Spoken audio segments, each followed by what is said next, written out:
Praise the Lord. Our daily bread. John chapter 17, verse 3.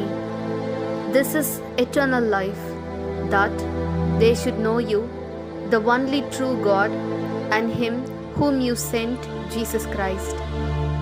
O Almighty God, thank you for giving this wonderful verse. May your presence shower on us. Wide is the gate that leads to destruction, but narrow is the way that leads to life. In today's world, many of us spend time on social media and technology and forget God. Therefore, Lord, bless us that our thoughts, actions, and intentions are all about you, and make us the right to abiding. We ask this in the name of Jesus Christ. Amen. அன்றாட உணவு. யோவான் அதிகாரம் 17 இறை வார்த்தை 3. உண்மையான ஒரே கடவுளாகிய உம்மையும் நீர் அனுப்பிய இயேசு கிறிஸ்துவையும் அறிவதே நிலை வாழ்வு. அன்பின் தகப்பனே, இன்றைய நாளிலே இந்த இறை மன்னாவை கொடுத்ததற்காக நன்றி ஆண்டவரே.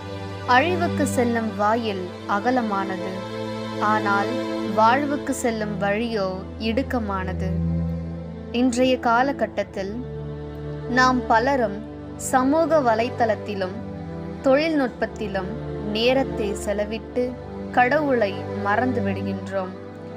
எனவே இறைவா, எங்கள் சிந்தனை, செயல், நோக்கம் ஆகியவை உம்மை பற்றியே இருந்து நிலை வாழ்வை உரிமையாக்கிக் கொள்ள எங்களை ஆசிர்வதியும்.